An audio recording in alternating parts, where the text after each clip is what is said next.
Hello everyone, my name is Charly Klauser and I'm here in my home studio in Cologne, and today I'm going to show you how I produce a medley from the very top, where I pick the songs until the end of the production. We found love in a hopeless place. We found love. As an example, I chose the Valentine's Day medley we released recently because it was so challenging for me to combine so many songs in just one track without changing the tempo and key in every 2 bars. I mean, the gag about this medley was to show as many songs as possible which have the word love in it in a very short time. To show you exactly how many loves we have, we invented the love counter. So the main challenge was to switch into every song super quick.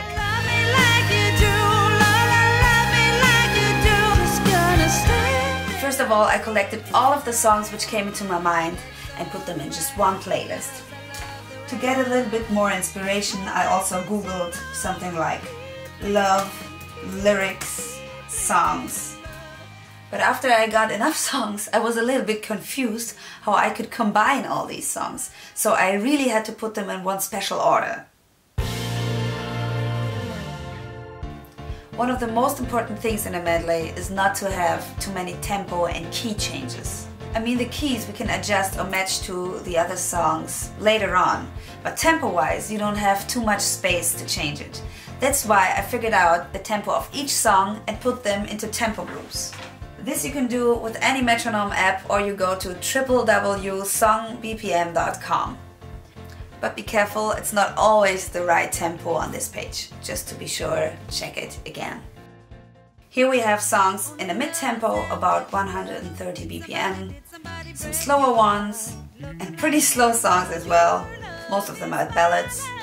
And last but not least, fast songs. But most of the fast songs you can combine with the slow ballads, because if you take half of the tempo, it can be pretty similar to the slow ones.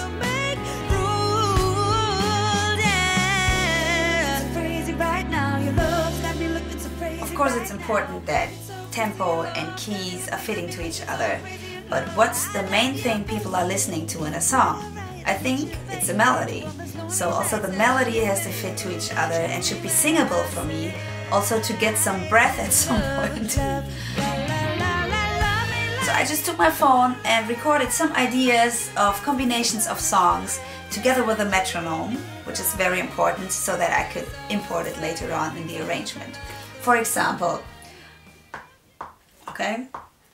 And my love set me free when love takes over.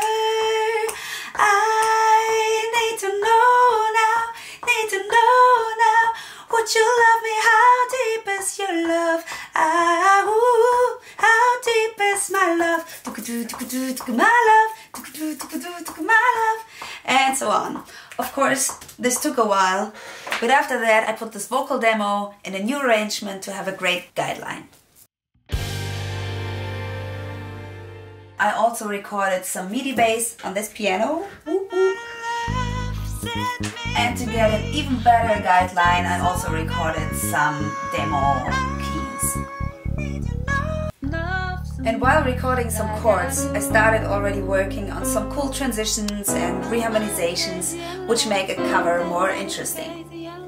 And because I couldn't put every song in one key, I needed to find some interesting key changes as well. So these 3 files, vocal guide, bass and keys, were kind of the main track I referred to while I was doing the arrangement and the final recordings. I could always stick to the melody and could work on the keys pretty well. So I think the whole demo process and the recording preparation is super important and makes everything more easy for you, because as long as you work with MIDI, you have the chance to change almost everything, and especially tempo, without destroying your whole Logic project. So I was painting again the tempo curves to create smooth transitions until the moment I started the final recording. Due to the fact that I'm just one person with just one voice and just one style of playing instruments, I thought it was really important to work on the variety of the medley, that the listener is not bored after a minute. That's why I went through the arrangement again and again to find some special spots where I really wanted to stick to the original sound. For example, Justin Timberlake's My Love.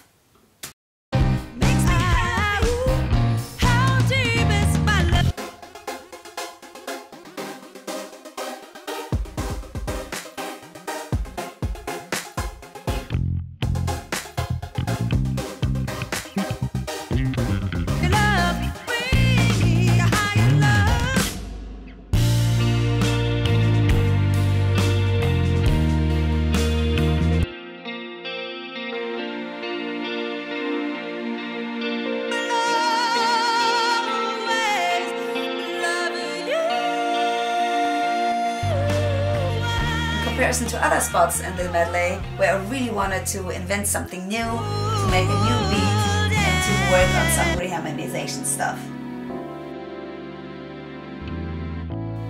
I think it's really important to play with these special contrasts. Okay, and then I started to practice all the songs, part after part. I must say, this took a while. But just to be honest, I never learned playing bass or guitar from a teacher, so I really needed to help myself to remember all the songs. So I wrote down a sheet for the bass just to have the first note of each song. This looks like this. I must say, this helped me quite a lot. And yeah, then I finally started the recording and filming. So let's go right into the arrangement. Here we have the drums.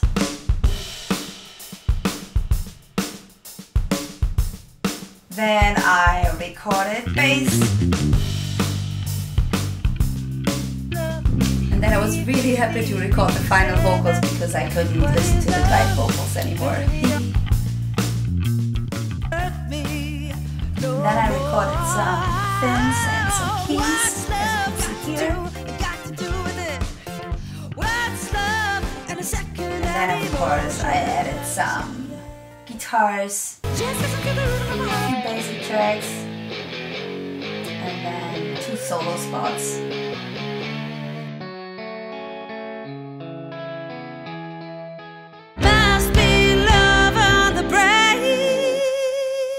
After I finished recording, I did some mixing and some mastering, and then I cut the video. But after I had the final cut of the video, I went into the arrangement again and worked a little bit on the mixing because I wanted to level up some instruments which you could see in the video really well, because I think it's really important that you hear what you see what you hear, and hear what you see.